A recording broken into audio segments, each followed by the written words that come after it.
आज कम से कम हिंदुस्तान की जो जो हैसियत है सही। पूरे अंतर्राष्ट्रीय बिरादरी में, उसका मुकाबला कम से कम पाकिस्तान से तो बिल्कुल ही नहीं है। करूंगी मैं रोहित आपसे। रोहित, भारतीय पार्लियामेंट से मंजूर हुआ 20 करोड़ भारतीय मुसलमानों के खिलाफ मुतनाज़े कानून, आपकी इस पर क्या राय है? और साथ ही साथ ये भी बता दीजिएगा कि आप मोदी जी के भारत से मुतमईन हैं या गांधी जी का भारत आपको याद आता है? वैसे मैंने लास्ट प्रोग्राम में भी शायद आपसे सवाल पूछा था, तब आप जवाब नहीं दे सके थे। आज जरा जवाब दीजिएगा मेरे सवाल का। मैडम जवाब तो मैं तब दूंगा जब आप मुझे मौका देंगी जवाब देने का। दूसरी चीज, आप मेरे को अगर 15 सेकंड बोलने के बाद आपको मौका दे दे जी, आप बोलना शुरू करें। Okay, thank you ma'am. Now जो आप बता रही हैं कि लेजिस्लेशन इससे पहले जवाब शुरू करें, मैं भी कुछ ऐड करना चाहूंगी। आप मेरे सवाल का जवाब दीजिएगा। इधर उधर की जब आप गुफ्तगू शुरू करते हैं तो फिर मुझे भी टोकना पड़ता है। कोई ना कोई जो यहाँ से मेहमान मौजूद होता है वो भी कह देता है कि सवाल तो कुछ और पूछा था। जी प्लीज। या मैडम ऐसा होता है कि आपके जो पाकिस्तानी पैनलिस्ट हैं वो 10 झूठ बोलते हैं, तो उन 10 झूठ को एक एक करके काउंटर करना मेरा, क्योंकि मैं इंडिया की तरफ से बैठा हूँ और यहाँ आशुतोष सर जैसे सीनियर आदमी बैठे हैं, तो उनका फर्ज बनता है कि इंडिया में क्या रियलिटी है और वो बताई जाए। तो वो एक एक करके मैं बताता हूँ, तो आप बोलती हैं वो जो उन्होंने बोल दिया झूठ तो उसको आप पर्दाफाश ना करें, आप एक का सवाल जवाब दे दें, तो वो पॉसिबल थोड़ा सा मुश्किल है। नाउ यू सेड जवाब दीजिए ना रोहित। यस, गांधी के इंडिया और मोदी का इंडिया। मैडम गांधी का इंडिया जो है ना वही मोदी का इंडिया है। उसको मोदी को, प्राइम मिनिस्टर मोदी को लोगों ने इलेक्ट किया है और 1/3 से ज्यादा वोट्स लिए हैं इंडिया में, तब वो प्राइम मिनिस्टर बने हैं। इंडिया की पब्लिक चाहती है कि वो वहां बैठे, इसलिए वो वहां बैठे हैं। आप कई स्टेट्स में देखेंगी, गुजरात में, मध्य प्रदेश में, यूपी में, दिल्ली में 50% से ज्यादा वोटिंग हुई है मोदी के फेवर में। नाउ अगर आप बोल रही हैं कि हिंसा यानी कि टॉर्चर और मुसलमानों पे टॉर्चर हो रहा है, मैम ऐसा कुछ नहीं हो रहा। असलियत ये है कि यहाँ मुस्लिम्स को बराबर राइट्स हैं, यहाँ मुस्लिम्स प्राइम मिनिस्टर्स हैं, यहाँ मुस्लिम्स जजेस हैं, यहाँ मुस्लिम्स सरकारी जॉब में हैं, बड़े बड़े IPS IAS ऑफिसर्स हैं। तो ऐसा कुछ नहीं है कि यहाँ पे जुल्म हो रहा है, यहाँ पूरे राइट्स हैं। किसी भी कंट्री में ऐसा हुआ हो कि 3 महीने तक heart of city, heart of capital में 3 महीने तक एक रोड डेमोन्स्ट्रेशन के लिए बंद हुई हो? आपके कंट्री में हुआ तो मुझे बताइएगा। हमारे कंट्री में हुआ, मुस्लिम्स थे और उन्हें हटाया नहीं गया। ठीक है, दंगे फसाद हर कंट्री में आपके भी होती है, हमारे यहाँ भी हुआ, व्हाट द प्रॉब्लम?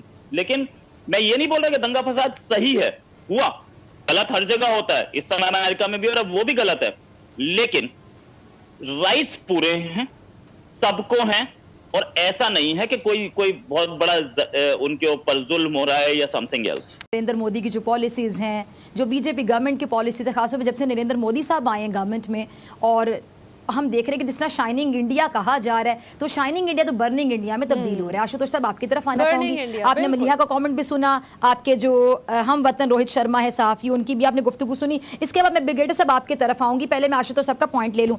आशुतोष साहब, आपके मुल्क के सहाफी, आप एक सीनियर सहाफी हैं और आपके ही मुल्क की सहाफी बिरादरी में से सहाफी कहते हैं कि जी मोदी जी ने बालाकोट सर्जिकल स्ट्राइक पर झूठ बोला था और अपनी शर्मिंदगी मिटाने के लिए अपनी आवाम को गुमराह किया। मोदी जी ने भारतीय फौज को झूठ के सहारे तसल्ली दी। वो ये भी कहते हैं कि जिस लद्दाख के महाज पर जिस तरह चीनी फौज के हाथों भारतीय फौजियों की दुर्गत बनाई गई, उससे पूरी दुनिया में भारत की जागसाई हुई। सर ये बताइए कि मोदी साहब आप लोगों की अब और कितनी जागसाई करवाना चाहते हैं? और आपको भी लिटरली चीज़ अच्छी नहीं लगती होगी कि जागसाई कराते हैं। और मेरे प्रोड्यूसर ने अभी बताया कि अशोक नाम है आपका, आशुतोष नहीं है। आई एम रियली सॉरी, मुझे ये आपका नाम गलत समझ आया। अशोक साहब जी जवाब दीजिए। मेरा नाम आशुतोष है। जी जी जी जी, आपके प्रोड्यूसर ने गलत नाम आपको बताया। आशुतोष मेरा नाम। हाँ हाँ, अच्छा ठीक है ठीक है ठीक है, मेरे मुझे सुनने में गलती हुई। ठीक है ठीक है, जिन सहाफी ने बोले उन सहाफी का नाम अशोक है, आपका नाम आशुतोष है। जी बताइएगा, अशोक साहब की बात से आप अग्री करते हैं, सेकंड करते हैं उनकी राय को? देखिए, मुझे तो ये नहीं मालूम था कि इस चैनल पे आने के बाद मुझे भारत पाकिस्तान की लड़ाई के बारे में बात करना होगा। मैं तो सोच रहा था कि गंभीर बहस इस पे होगी। खैर, अब चूंकि मैं आपके चैनल पे हूँ इसलिए मैं आपको आशुतोष साहब, आप जो बात करना चाहते हैं आप करिए। हम पाक भारत ताल्लुकात की भी बात करना चाहते हैं, लेकिन नरेंद्र मोदी साहब ने जो माहौल वहां पे बनाया उसके बाद ताल्लुकात कहाँ देखते चले, ये बता दें आप। देखिए, सबसे पहले तो आप लोगों को ये समझना पड़ेगा, और ये समझना पड़ेगा कि हिंदुस्तान पिछले 70 सालों से एक डेमोक्रेटिक कंट्री है। यहाँ पे कॉन्स्टिट्यूशन के हिसाब से चीजें चलती हैं, यहाँ पे मिलिट्री कू नहीं होते हैं, और यहाँ पे कोई भी आर्मी जनरल अचानक तख्ता पलट करके हिंदुस्तान का बादशाह नहीं हो सकता, ना हिंदुस्तान का प्रधानमंत्री हो सकता है। यहाँ पे चुनाव होते हैं और 5 साल के बाद चुनाव होते हैं और जनता चुनती है, और जनता की वजह से लोग यहाँ के प्रधानमंत्री बनते हैं और जनता ही उनको किनारे भी कर देती है। तो एक बुनियादी फर्क है, इसको हमें समझना पड़ेगा। दूसरा, हिंदुस्तान की माइनॉरिटीज के बारे में, हिंदुस्तान के लोगों के बारे में थोड़ी सी भी बात करने के पहले थोड़ा सा हमको ये भी समझना पड़ेगा कि पाकिस्तान के अंदर माइनॉरिटीज की स्थिति क्या है। मैं आपको ले जाना चाहूंगा 1953 के पहले की स्थिति, जब वहां पे अहमदियों का क्या हाल हुआ, और उसके बाद आप लोग किस तरीके से अहमदिया और दूसरे लोगों को बिल्कुल पाकिस्तान की जो डेमोक्रेटिक पॉलिटी है वहां से उनको किस तरीके से किनारे कर दिया गया। तो हम इस सवाल में ना जाए तो बेहतर है, क्योंकि दोनों तरफ क्योंकि दिक्कतें बहुत ज्यादा पैदा हुई। मैं एक ही बात कहना चाहता हूं कि हिंदुस्तान के अंदर जो कुछ भी हो संविधान के हिसाब से, लोकतंत्र के हिसाब से है, और हर मुल्क के अंदर उसकी अपनी दिक्कतें होती हैं, चाहे पाकिस्तान हो चाहे हिंदुस्तान हो। आज कम से कम हिंदुस्तान की जो हैसियत है पूरे अंतर्राष्ट्रीय बिरादरी में, उसका मुकाबला कम से कम पाकिस्तान से तो बिल्कुल ही नहीं है। पाकिस्तान की हैसियत पूरे दुनिया के अंदर जो है वो मैं बताना नहीं चाहता हूं, क्योंकि उसकी इमेज एक ऐसे मुल्क की है जो आतंकवाद को एक्सपोर्ट करता है, और वहां पे डेमोक्रेटिक किसने बनाया ये इमेज? गलत इमेज जो क्या बकायदा समझ आ रहा है कि आतंकवाद पाकिस्तान नहीं है। कौन है जहां पे आग लगी हुई है? आशुतोष साहब ये भी क्लियर कीजिए ना जरा साथ साथ। मैं आपकी बात को इंटरप्ट नहीं करना चाह रही, लेकिन गलत बात कर रहे हैं ना। माफ करिएगा, मैं बिल्कुल आपका जवाब मैं लूंगी ब्रिगेडियर साहब। बिल्कुल तू मैं नहीं करना चाहता आपके चैनल पे। मैं तो गंभीर बहस के लिए आपके टीवी चैनल पर आया था, और अगर तू मैं करना है तो मैं तू मैं करता भी नहीं। मैं बिल्कुल सीधी सी बात कहना चाहता हूँ कि हिंदुस्तान पर उंगली उठाने के पहले पाकिस्तान आशुतोष साहब मेरी बात सुनिए, एक मिनट यहीं पर रुक जाइए। देखिए मैंने आपको बड़ी इज्जत से बुलाया प्रोग्राम में, मैं आपको एंड तक रिस्पेक्ट दूंगी, हमेशा रिस्पेक्ट दूंगी।